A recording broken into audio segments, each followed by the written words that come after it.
Olá! Hoje vamos falar de cuidar da criação de Deus.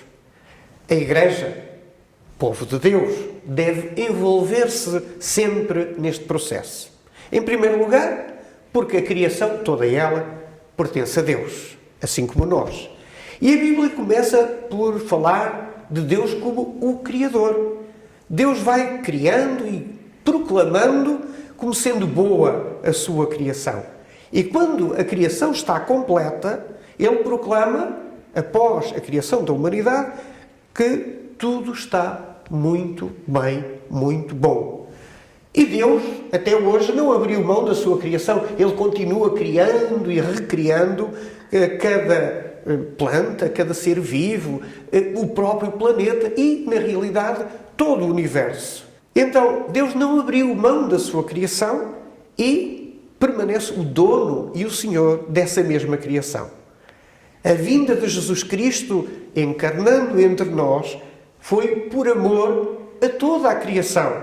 E nós temos até as notas interessantes que aparecem no Evangelho, quando na cruz do Calvário a criação respondeu ao seu Criador de forma dramática, com escuridão repentina, com um terremoto, e a terra voltou a tremer quando Cristo ressuscitou. A criação é de Deus, vamos cuidar dela.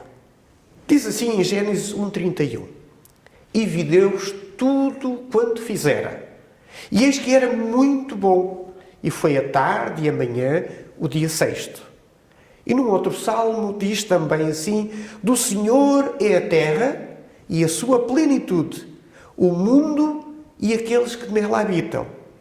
E finalmente, no Salmo 19, versículo 1, os céus proclamam a glória de Deus e o firmamento anuncia a obra das suas mãos. Então, essa obra das suas mãos foi colocada sobre o cuidado dos seres humanos. Deus criou o universo, colocou-a sob domínio dos seres humanos. Porque a terra é um dom de Deus, uma dádiva aos homens e às mulheres. O Deus de amor que mostra o seu interesse por nós, mas também por todos os animais, por todas as plantas, por tudo aquilo que nós até consideramos que não é vivo. Não é, portanto, um domínio no sentido do uso e abuso deste tão grande dom de Deus. Deus deu aos seres humanos o trabalho de serem cuidadores da sua criação, do seu jardim, que é o que significa a palavra Éden, é jardim. E isso não mudou até aos dias de hoje. Deus colocou a sua criação sobre o nosso cuidado e, portanto, temos o dever, a responsabilidade de cuidar dela. Mas, então, se é assim, como é que nós nos encontramos nesta, diria, tão triste situação? E esse é o terceiro ponto deste nosso estudo. O pecado leva à crise da criação. Crise dos seres humanos, no sentido primeiro, de rebeldia, de afastamento de Deus, por se colocarem precisamente no lugar de Deus e, portanto, assumindo-se como donos e senhores da criação, desrespeitando a ordem natural das coisas. E isso traduz-se em quê? A extinção de espécies, a poluição das águas, do ar, dos solos que nos vão alimentar, radiações nocivas, o desbastar sem sentido, florestas imensas, para que depois se possam criar animais, por sua vez, possam alimentar os seres humanos. Tudo isto leva a alterações climáticas dramáticas. E estamos com pouco tempo, dizem os cientistas, e estamos numa altura em que a Assembleia Geral da ONU vai trabalhar precisamente a dimensão global do clima, em que os países são chamados a assumir determinados compromissos de facto, para que o clima não mude tão rapidamente quanto está a acontecer, e nós, no fundo, estamos dizendo que não temos cuidado como devíamos da criação de Deus. Nós temos uma mentalidade consumista. Nós pensamos que seria bom mas não mudamos os nossos comportamentos. Somos egoístas, pensamos primeiro em nós, não temos respeito por aquilo que é o bem comum. Temos sido como seres humanos, no seu conjunto, a principal causa da destruição. E nós temos ouvido notícias muito perturbadoras. Chuvas terríveis, com enchentes repentinas em várias zonas habitadas. E, por um lado, temos também notícias de incêndios absolutamente devastadores, mesmo combatidos com aviões, com helicópteros, com voluntários, com profissionais, centenas, às vezes milhares de pessoas lutando contra os fogos. Então, reparem, água a mais de uns lados, água a menos de outros, sempre houve enxurradas, enchentes, sim, mas nós estamos a ser advertidos pelos cientistas de que isto é novo. Isto é novo, pela sua intensidade e fenómenos extremos.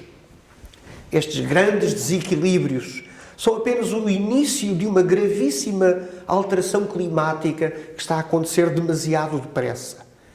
O ambiente, de facto, está a aquecer desde o século XVIII, quando houve a famosa Revolução Industrial, de muita indústria têxtil, dos primeiros comboios, tudo movido, os barcos, tudo movido a vapor, com carvão e depois, mais tarde, com o petróleo, para fazer funcionar toda a área industrial.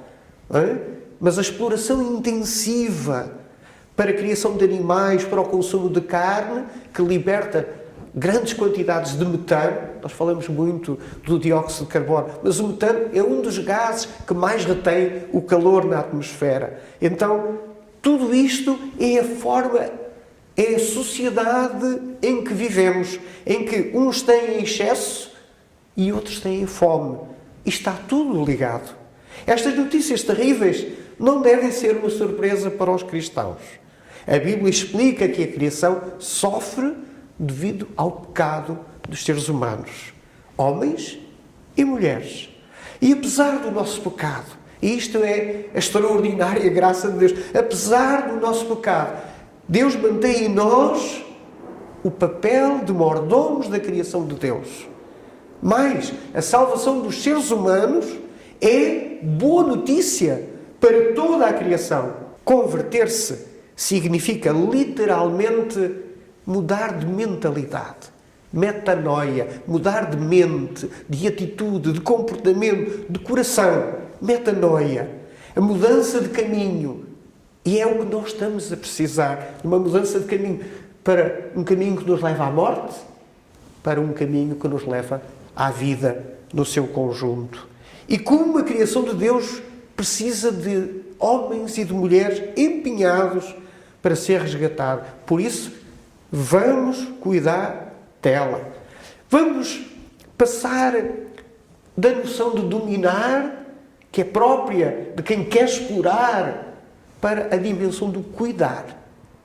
E lembro que os crentes têm esperança em Cristo Jesus, Senhor da criação. E esperança é aquilo que todos os crentes são chamados a ter no seu dia-a-dia, no seu futuro, porque é um futuro com Cristo.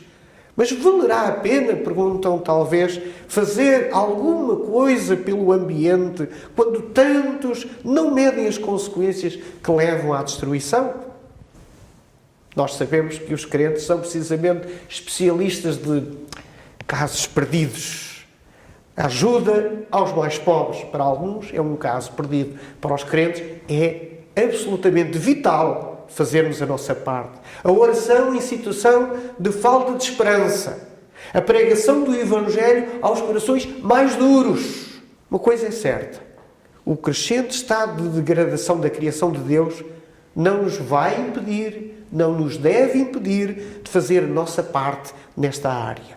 Por isso, glória a Deus! E que Ele que nos deu ao seu povo a oportunidade de ser sal e luz do mundo, de ser as mãos e o coração de Deus para todos os que quiserem ver o testemunho do seu povo, então a criação de Deus precisa de gente com esperança. Vamos cuidar dela.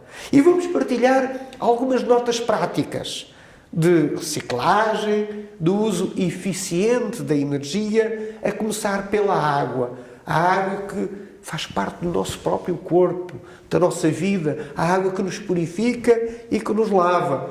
Fazê-lo é uma forma de amar o Criador. Pois que assim seja, e passo a palavra ao João Miguel para continuar nestas notas práticas.